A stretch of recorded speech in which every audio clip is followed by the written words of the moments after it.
Right, so here we are at the live test, and the live test doesn't mean we energize the board. Notice the board is still locked off, but although we've had it dead, I've now got a bit of juice in the supply side of the board. To prove the unit, we can go to the supply side of the main switch.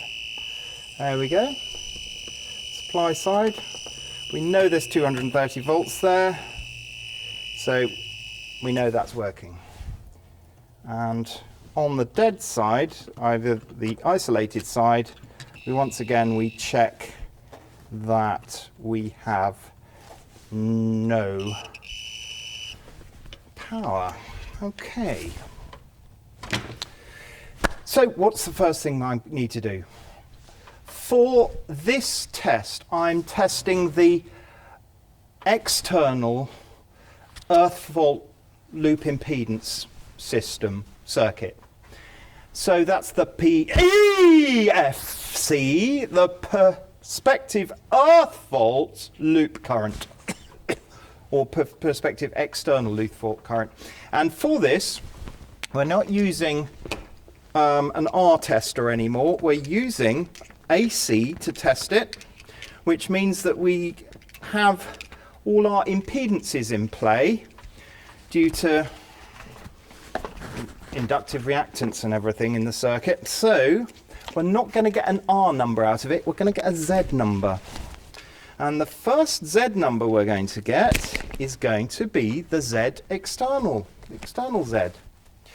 So let's get my screwdriver, which seems to have disappeared. Okay. We're going to remove the main earth, which in this case is a ridiculous 1 millimeter flex, but in reality it would be a 16 millimeter stranded conductor. And to remove the main earth, which in this case is a ridiculous 1 millimeter flexible cable. We're going to clamp the green earth lead onto that, and then into the live parts, the live sides of my main switch.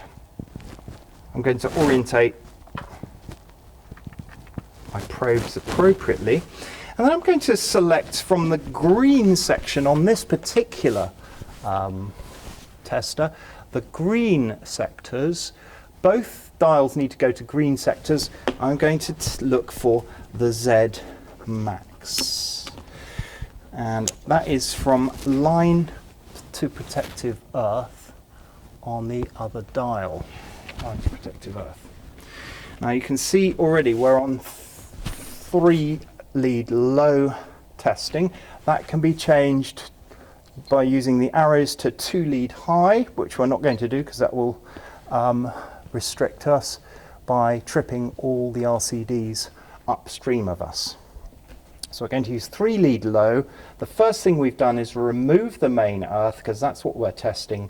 The main earth, means of earthing to the transformer, and it carries out the test pretty well automatically. It's quite slow with this 3 lead low current test, and it's using the AC from the supply in order to carry out that. And you can see that's a very high number at 2.01 ohms. Okay, 2.01 ohms. That is quite high because we are at the end of line of a number of subboards plus a number of extension leads, which you can see out there. But that should be between about 0.11 and about 0.8, depending on your means of supply or your configuration. characteristics of supply. 0.8 is the maximum for TNS, and 0.35 is the maximum for TNCS. All right. We note that down as the ZE. That is the ZE, the external earth fault loop impedance. And we take the maximum reading on that, the external loop impedance. Right. I may need to re-terminate this, you never know, because it's such a crappy cable.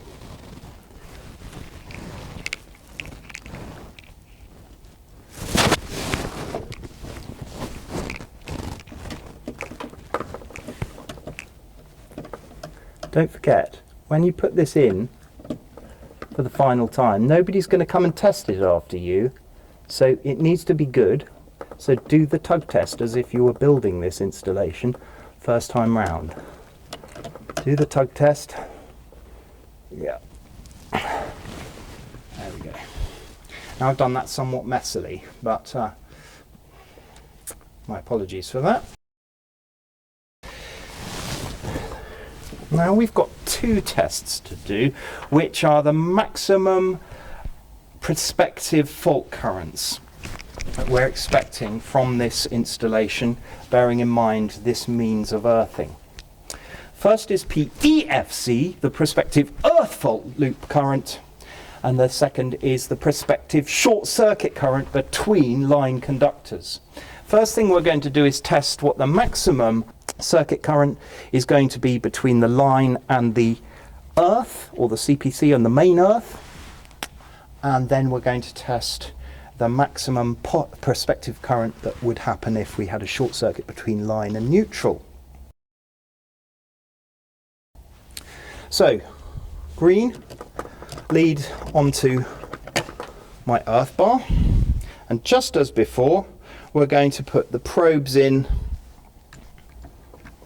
to the supply side, or the juice side of our main switch, and we're going to switch from Z max to Z on this particular machine, and we're going to go loop protective earth, and we're going to carry out a 3-lead test on that, and again it gives me 2.04, about the same as the ZE, as our resistance, with parallel paths in place, because remember the main earth is now connected to the earth bar, and 113 amps, which isn't very high at all.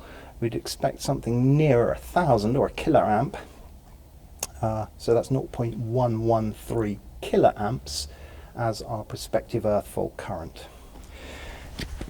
Next we turn to the prospective short circuit current, which is going from LPE there, I don't know if you can see, LPE to LN on the green sector, and it's going to carry out the same calculation for the light and neutral, and we normally expect a larger current to be flowing there, and indeed it's marginal, 114 amps there, and 2.01 ohms, very high resistance, or impedance I should say, impedance in this case, because we're measuring with AC.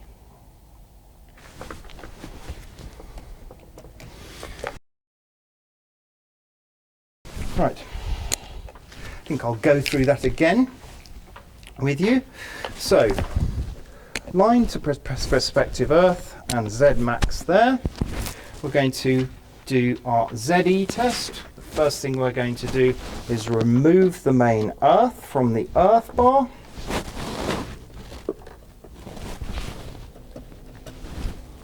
And put in our green. I'm sorry I don't have a blue probe to hand.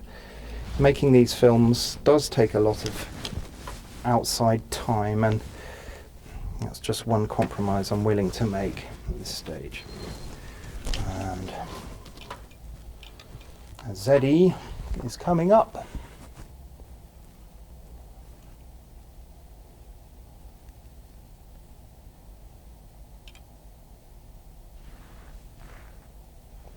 There we have it, 1.98 is our ZE. Now, PEFC, for PEFC, we're going to replace, re-terminate, and tug test the main earth. Now, there should not be, this should always be locked off during this. The question City and Guilds ask, why? Because you're removing the main earth, which renders the whole installation unsafe in a fault situation.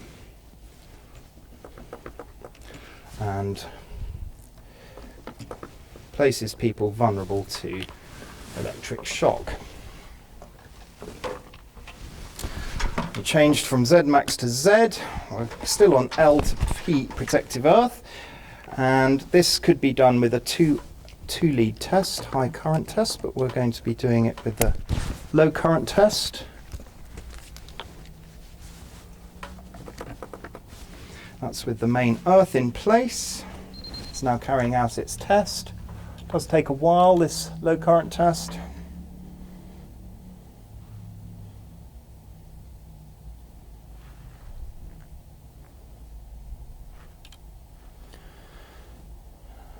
So it's 110 amps. Now the line to neutral, and in fact we can take away the earth at this point. It doesn't make any difference because we're only testing between those two, and we've got 2.23 ohms at 109 amps. Now those should be around 800 or 0.8 kiloamps if we've got a decent ZE, which here we don't have because this is not an intake. So that is C RIP polarity dead, C RIP polarity dead, polarity live. That test fulfills the polarity live requirement. E, earth fault loop impedance. R is going to be our RCBOs. But at this stage, we can in fact put the front back on our board. So thread the lock-off device through the front of the board. Make sure that before you put this on, you've actually got a shroud in front of your bus bar. These old boards don't have them, but you should have a bus bar shroud that should be protecting the operator who's taken the front off the board. It should be protecting you from live parts. Now, I don't know if this is actually going to do up. I think it's not. Let's try this side.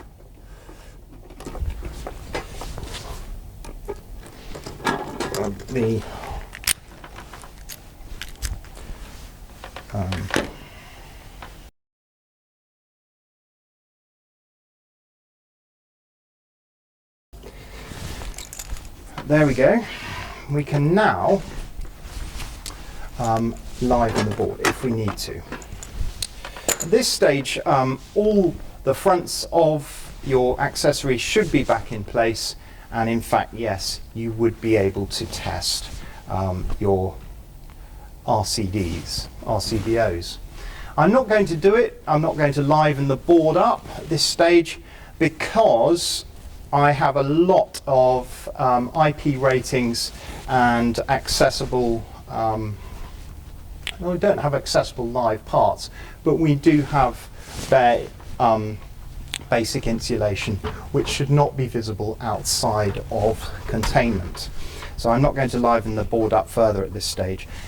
Neither to say as well, the board does not screw up properly, so it's not in a fit state to be energized.